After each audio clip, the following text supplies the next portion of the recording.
इस प्लास्टिक के गमले में लगा हुआ हमारा ये पवित्र अपराजिता का पौधा है और आप लोग देख सकते हैं हमारे इस अपराजिता के पौधे की ग्रोथ कितनी शानदार चल रही है। बिल्कुल बरगद की तरह, छतरी की तरह गोल है और हमारा ये पौधा बिल्कुल ग्रीन और हेल्थी है। आप लोगों को एक भी पत्ती काली पीली नजर नहीं आ रही होगी। लेकिन दोस्तों हमारे इस अपराजिता के पौधे पर दुख की बात यह है कि इस पर एक भी फूल, एक भी कली आप लोगों को नजर नहीं आ रही होगी। तो दोस्तों अगर आप लोगों ने भी अपनी घर की छत पर, टेरेस गार्डन में, गमले में, क्यारी में या फिर डायरेक्ट जमीन में अपराजिता के पौधे को लगा रखा है और आपका अपराजिता का पौधा हमारे इस अपराजिता के पौधे की तरह फूल नहीं दे रहा है, पौधे की पत्तियां पीली पड़ रही हैं या फिर पौधे की ग्रोथ रुक चुकी है, तो आप लोगों को कोई भी दुख करने की जरूरत नहीं है। बल्कि आप लोगों को जरूरत है तो इस फर्टिलाइजर की जरूरत है जो मैं आप लोगों को दिखा रहा हूं।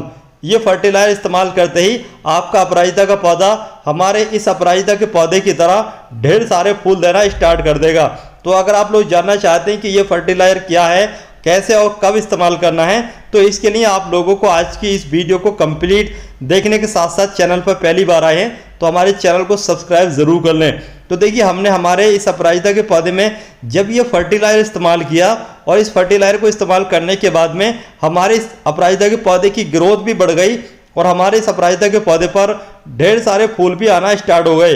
तो देखिए सावन के महीने में अगर अपराजिता के पौधे पर फूल नहीं आते हैं तो ये बहुत ही टेंशन की बात है, क्योंकि खास करके हम सावन के महीने में ही अपराजिता का फूलों का इस्तेमाल धार्मिक हिसाब से करते हैं, मंदिर वगैरह पर भी इसका इस्तेमाल किया जाता है। इसके अलावा अपराजिता का जो ये पौधा होता है ये धार्मिक पौधा तो माना ही जाता है, लेकिन इसके नीले फूल जो होते हैं ये सभी को अपनी तरफ आकर्षित करते हैं। तो हर इंसान इस पौधे को अपने घर पर लगाना पसंद करता है। लेकिन इसके अलावा भी दोस्तों इसके बहुत सारे हेल्थ बेनिफिट होते हैं। इसके हेल्थ बेनिफिट अगर हम बात करें तो इसकी तमाम तरीके की बीमारियों को दूर करने के लिए इसका इस्तेमाल किया जाता है। इसके फूलों का भी इस्तेमाल किया जाता है, इसकी पत्तियों का भी इस्तेमाल किया जाता है, इसकी टहनियों का भी इस्तेमाल किया जाता है, यहाँ तक इसकी जड़ों का भी इस्तेमाल किया जाता है। तो टोटल ये पूरा का पूरा पौधा बहुत ही ज़्यादा हेल्थ बेनिफिट के साथ साथ, डेकोरेशन के साथ साथ, धार्मिक के हिसाब से भी बहुत ही अच्छा पौधा माना जाता है। तो सभी की ख्वाहिश रहती है कि ये पौधा हमारे घर पर जरूर होना चाहिए। तो इसको ग्रो करने की हम बात करते हैं कि इसको ग्रो कैसा करना चाहिए, फूल लेने के लिए हम बाद में बताएंगे। तो देखिए अपराजिता के पौधे को आप लोग दो तरीके से, दो मौसम में आसानी से ग्रो कर सकते हैं। अपराजिता के पौधे को आप लोग कटिंग के द्वारा भी आसानी से ग्रो कर सकते हैं, लेकिन कटिंग पुरानी होना चाहिए, मोटी कटिंग होना चाहिए, तो इसको आप लोग कटिंग के द्वारा ग्रो कर सकते हैं। लेकिन सबसे जो आसान तरीका है वो इसके बीजों से है और इस पर बीज तुम्हें पता ही है, अगर आपके पास होगा ये पौधा तो ये बीज के द्वारा बहुत ही आसानी से ग्रो हो जाता है। बीज के द्वारा इस पौधे को आप लोग फरवरी से लेकर के रैनी सीजन तक ग्रो कर सकते हैं। वैसे सही मौसम रैनी सीजन ही होता है और रैनी सीजन में बहुत ही आसानी से इसको ग्रो किया जा सकता है। और इसकी ग्रो होने की बात करें तो इसको आप लोग यूं ही गमले में भी डाल देंगे ना तो ये आसानी से इसके बीज रेडी हो जाते हैं। लेकिन जब आपके अपराजिता के पौधे पर इस तरीके से फूल आने के बाद में जब फलियां बनने लगती हैं, बीज बनने लगते हैं, तो समझ जाइए कि आप लोगों का जो पौधा है वो धीरे धीरे अब खराब होने लगेगा। क्योंकि जब आपके अपराजिता के पौधे पर फलियां एक बार बनना स्टार्ट हो जाती है ना तो आपका पौधा सारी की सारी एनर्जी उन फली में बीज को बनाने में लगा देता है और ऐसे में होता यह है कि आपका पौधा धीरे धीरे सूखने लगता है और फूल आना बंद हो जाते हैं।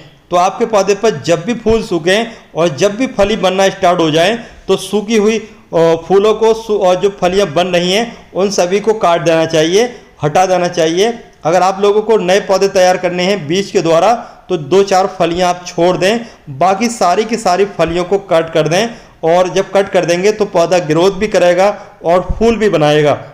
इसके अलावा अपराजिता का जो पौधा होता है ये सन लविंग प्लांट होता है। इसको आप लोगों को डायरेक्ट पूरा दिन की धूप वाली जगह पर रखना चाहिए। लेकिन धूप वाली जगह पर रखने के बाद में दिक्कत एक और होती है, वो होती है अचानक से पौधे की मिट्टी में पानी की कमी होना। अचानक से पौधे की मिट्टी में जब पानी की कमी हो जाती है ना तो पौधे को झटका लगता है, शॉक लगता है। ऐसे में आपका अपराजिता का पौधा फूल देने की बात तो दूर है, सारी की सारी पत्तियां झाड़ देता है, गिरा देता है, पत्तियां पीली पड़ जाती हैं।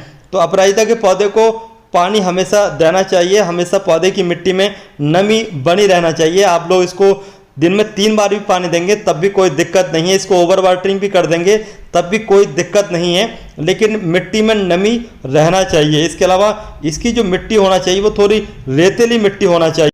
इसके अलावा अपराजिता का जो ये पौधा होता है ये ह्यूमिडिटी लवर प्लांट होता है और बारिश के सीजन में इस पौधे की ग्रोथ भी बढ़ जाती है, फूल भी ज़्यादा आने के चांस बढ़ जाते हैं। तो बारिश का जो पानी होता है वो भी इसको पसंद होता है। तो बारिश का पानी आप लोग स्टोर करके रख लीजिए और समय समय पर जब बारिश नहीं पड़ती है उस समय आप लोग अपराजिता के पौधे की मिट्टी में बारिश का पानी इस्तेमाल कीजिए।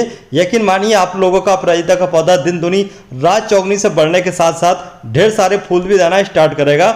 इसके अलावा अपराजिता का जो पौधा होता है ये बेल वाला पौधा होता है। इस पौधे को अगर आप लोग घना करना चाहते हैं, जिस तरीके से हमने आप लोगों को स्टार्टिंग में दिखाया था, एक छतरी की तरह करना चाहते हैं, बरगद की तरह बनाना चाहते हैं, तो समय समय पर इसकी प्रूनिंग करना चाहिए। जब आप लोग इसकी समय समय पर प्रूनिंग करोगे तो ये एक छतरी का रूप ले लेगा और घना हो जाएगा। इसके अलावा अपराजिता के पौधे को आप लोग अगर ग्रो करना चाहते हैं तो इसके लिए देखिए आप लोग या तो ग्रिल के सहारे ग्रो करें या फिर किसी भी बांस की खपचों के सहारे इसको ग्रो कर सकते हैं, क्योंकि बेल वाला जो पौधा होता है इसको सपोर्ट चाहिए होती है, तो सपोर्ट के सहारे ही ये ग्रो होता है। तो हमने हमारे इस पौधे को सपोर्ट दी हुई है बांस की खपचों की। इसके अलावा जब आप लोग इसको घना करेंगे तो इसके लिए आप लोगों को स्टार्टिंग से ही 1G 2G 3G कटिंग करना चाहिए, जिससे आप लोगों का पौधा स्टार्टिंग से ही घना होता रहता है। तो आप लोगों का पौधा जब घना स्टार्टिंग से हो जाता है तो आने वाले समय में ज़्यादा फूल लगने के जो चांस है वो बढ़ जाते हैं। इसके अलावा अपराजिता के पौधे में एक बात का और ध्यान रखना चाहिए, जैसे अचानक से पत्तियां पीली पड़ जाती हैं तो कभी कभी इसमें ओवर वाटरिंग की वजह से फंगस भी लग जाता है, तो फंगस का भी ध्यान रखें, क्योंकि इसके अंदर पानी लॉक नहीं रहना चाहिए। नमी तो रहे लेकिन पानी लॉक ना रहे, इस बात का भी आप लोगों को खास करके ध्यान रखना चाहिए। इसके अलावा मई जून का जो महीना होता है उस समय आप लोगों को इसको डायरेक्ट धूप से बचाना चाहिए। उस समय अचानक से पानी की कमी हो जाती है और पत्तियां पीली पड़ जाती हैं, तो उस समय आप लोगों को इसको ग्रीन नेट के नीचे रखना चाहिए। और अच्छी फ्लावरिंग के लिए इसको पूरा दिन की धूप मिलनी ही चाहिए, चाहे आप लोग ग्रीन नेट के नीचे रखें, लेकिन किसी बड़े पेड़ की छाया, किसी बिल्डिंग की छाया पर इस पौधे को नहीं रखना चाहिए। अब चलिए हम बात करेंगे कि फर्टिलाइजर कौन सा इस्तेमाल करना चाहिए अपराजिता के पौधे से हैवी फ्लावरिंग के लिए। तो दोस्तों ये जो आप लोग फर्टिलाइजर देख रहे हैं ये ह्यूमिक एसिड फर्टिलाइजर है।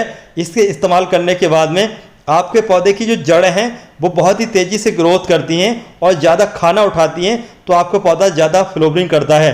तो देखिए 1 चम्मच का चौथाई हमने हमारे पौधे की जितनी पानी की ज़रूरत है उतने पानी में घोल लिया है, और घोलने के बाद में अब हम पौधे की मिट्टी में इसको इस्तेमाल कर लेंगे। इसको इस्तेमाल करते समय एक बात का और ये ध्यान रखना चाहिए, इस फर्टिलाइजर को जब भी आप इस लोग इस्तेमाल कर रहे हैं या फिर कोई भी दूसरा फर्टिलाइजर इस्तेमाल कर रहे हैं उस समय आप लोगों को अपराजिता के पौधे की गुड़ाई नहीं करना चाहिए, क्योंकि अपराजिता के पौधे को गुड़ाई की ज़रूरत नहीं पड़ती है। कई बार हमारे अपराजिता के पौधे के गमले में अनवांटेड पौधे घास वगैरह उग आती है, या फिर हम कोई भी फर्टिलाइजर इस्तेमाल कर रहे होते हैं, तो जैसे दूसरे पौधों में हम फर्टिलाइजर देते हैं, गुड़ाई करते हैं और गुड़ाई करने के बाद में फर्टिलाइजर ऐड करते हैं, तो ऐसे में अगर आप लोग अपराजिता के पौधे की मिट्टी की गुड़ाई कर देंगे तो आपके पौधे की जो जड़ें हैं वो कट फट जाएंगी। ऐसे में अचानक से आपका पौधा पूरा का पूरा सूख सकता है, या फिर अचानक से फ्लावरिंग कम हो सकती है, या फिर अचानक से पौधे की पत्तियां पीली हो सकती हैं, क्योंकि अपराजिता के जो पौधे की जड़ें होती हैं ये खाने की तलाश में ऊपर तक आ जाती हैं। ऐसे में आप जब इसकी गुड़ाई करेंगे तो जड़ें कट फट जाती हैं और पौधा सूख सकता है, तो कभी भी अपराजिता के पौधे की गुड़ाई नहीं करना चाहिए। इसके अलावा अगर आप लोग इसको रिपोर्ट करना चाहते हैं तो रेनी सीजन बेस्ट मौसम होता है, रेनी सीजन में आप लोग इसकी रिपोर्टिंग कर सकते हैं। बाकी सर्दी का मौसम इसका आराम का समय होता है, डोरमेंसी पीरियड होता है, उस समय इसकी सारी की सारी पत्तियां पीली होकर के झड़ जाती हैं, सिर्फ टहनियाँ ही टहनियाँ बाकी बचती हैं। तो ऐसे में ये न सोचें कि हमारा ये पौधा सूख चुका है, बल्कि जिस हालत में पौधा है उसी हालत में छोड़ दें, और फरवरी स्टार्ट होते ही आपके अपराजिता के पौधे में फिर से नई ग्रोथ होना स्टार्ट हो जाती है। तो इस तरीके से फिर से आपका पौधा फूल देने के लिए तैयार हो जाता है। तो दोस्तों अगर आप लोगों का अपराजिता का पौधा सावन के महीने में फूल नहीं दे रहा है तो वीडियो में बताया गया फर्टिलाइजर इस्तेमाल करें और ढेर सारे फूल प्राप्त करें। ये वीडियो कैसे लगी कमेंट करके ज़रूर बताएं।